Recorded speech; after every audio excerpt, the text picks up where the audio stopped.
I've never ever once questioned doing this for a living. It's been the most phenomenal job from the start. I've loved every second of it, even the stressful times are brilliant, and I really can't think of anything else that I'd want to do. It's just brilliant. I was always quite into painting and drawing, even as a kid. My parents were really encouraging of that. Went to a primary school as well, where I was really lucky. They were very, very encouraging of any artistic creativity, and I guess that kind of led on to being interested in art in general and tattooing. Yeah, and I guess it just sort of fed one naturally into the other. I suppose you need all sorts of different kinds of dedication in any form of artwork, particularly with tattooing, because obviously there is really no room for mistakes, so you have to really be aware of everything you're doing. I think it's important that you have some kind of artistic background, obviously not entirely necessary. There's plenty of tattoo artists that don't, but I think, you know, it adds an awful lot to your ability if you have got some kind of artistic background.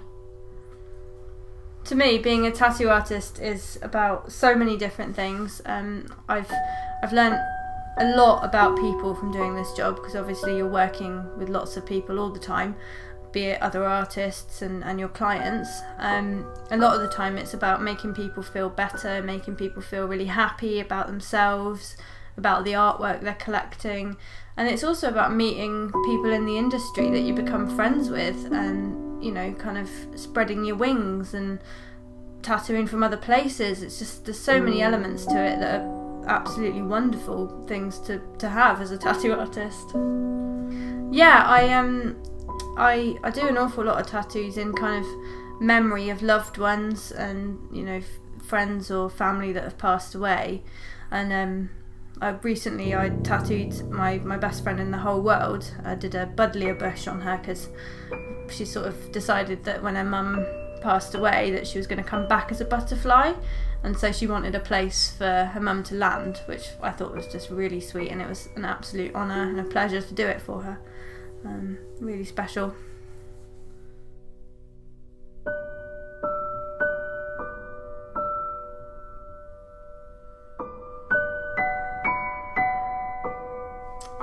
I only worked in one studio properly before I opened my shop, Black Ink.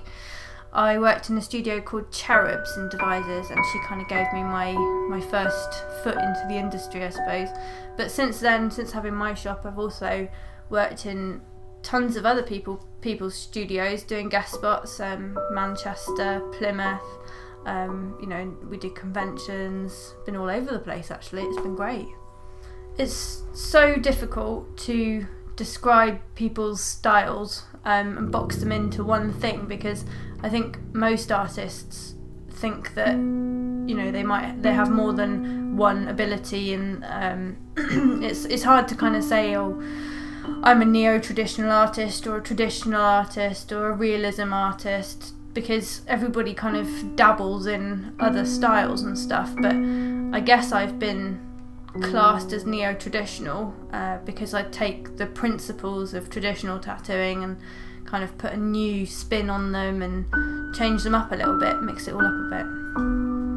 At the moment there's three of us in the studio, and Spike the dog, but there's Will Dixon, who's come from Newport, and he's been tattooing about 5 years, and my apprentice Mary Morgan, who's come from Wales. Sorry, Mary Monk, I should say, really. He's come from Wales, and he's from Cardiff way, so I've been bringing them over the border to try and saturate England with more Welshies. Before that I had Stuart Holmes, who's now gone off to a different studio, but we still keep in touch. And Christopher Coleman, who's a really good friend of mine and always will be. And yeah, and there's been a few of us passing through in the last 4 years, but I think we're quite settled at the moment. I regularly look, well, pretty much every day that I tattoo, I'll look at it the next day and think, oh, I could have probably done that differently. But I think that's just a natural thing for most artists. We're all bloody perfectionists, and we like to get things absolutely perfect, and sometimes it's, you know, it's a burden as well as a blessing. But yeah, I often look back at things even from the previous day and think, God, I could probably do that better or change that. Beyond tattooing, I think, you know, I'd really like to do more artwork in the future. I'd like to have a chance to do a bit more art and get back into drawing for the sake of it and painting for the sake of it, rather than just drawing to tattoo it. I'd like a bigger shop so I have more space to do that, because neither my shop nor my flat are really big enough to do that in. But yeah, I think that ideally I'd like to do that, and travel. I really want to travel further. So if, yeah, America, that'd be good. I think as an artist, well, a tattoo artist or any kind of artist, if you think you've reached your peak and you think you've got to the point where you're doing your absolute best, then it probably is time to quit, because we're supposed to keep learning, we're supposed to keep driving ourselves forward and doing better day in, day out, learning from other people. So yeah, you've got to quit if you think you're the best. After a full day tattooing, I actually find it quite difficult to go home and draw, as much as you know, I absolutely love doing art for art's sake. It's rare that I find the time to do it anymore. So yeah, I do now and again, but often I go home, I just watch a film or sit and hang out with mates, go to the pub, the normal boring things, gym, go to the gym a lot. But yeah, actually doing art is very rare for me. I think in 10 years' time, the people running the country are going to be the ones with the sleeves and hand tattoos and maybe even like neck tattoos and stuff, because our generation thinks of them so very differently. We readily cover ourselves in tattoos and think, well, I've got a great CV, I've got a great education, why should it make a blind bit of difference what I've got on my skin, you know?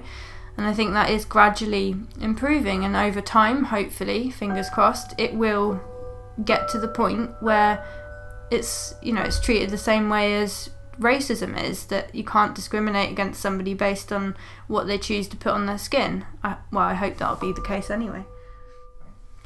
It's always difficult with any self-employed position, I think, but particularly with tattooing, because it can be quite seasonal. You know, around Christmas, no one's got any money to get tattooed, but come January, they've all had Christmas money, and I think every artist freaks out a little bit around Christmas, because you kind of go, oh God, nobody's getting tattooed, I'm never ever gonna make any money again. But you know, come January, February, it all changes and you stop freaking out about it. But it can be a challenge, and I think often that's probably the hardest thing about tattooing, is that you can sometimes feel like everything's failing, and then it can flip and it's fine again.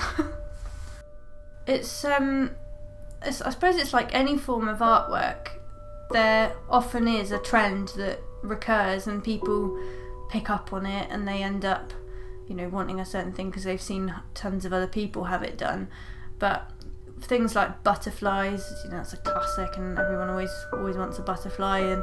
And bears, for some reason, recently I've been doing tons of bears, and I'm just sick to death of it. I'm like, ooh, I've had enough of that. But at the same time, you know, I love tattooing, full stop, and you can always sort of bend the traditional ideas and turn them into something more interesting. Yeah, I mean, the last 4 years has been absolutely phenomenal. There's been so many different avenues for me for my successes and achievements. I had a brilliant spread in Skin Deep, which was a 5-page piece, and I was blown away by that. It was amazing to have that in there. I've had quite a lot of stuff published, done 4 or 5 conventions, guest spots, had other artists come here and do some guest spots here. I even won an award over in the Northern Ireland show, which I couldn't have asked for more really over the last 4 years. It's been amazing. I think even when I'm burnt out from a full day, I'm still like elated from it. I just love the feeling of like achieving a piece at the end of the day, and your client's gone away happy, and you're happy because you've done a piece of work that you're essentially really pleased with, whether you think you could have done things differently or better. It's such a great feeling to leave the shop knowing that you've done something positive for somebody that day. Yeah, I think it's always a good feeling leaving the shop.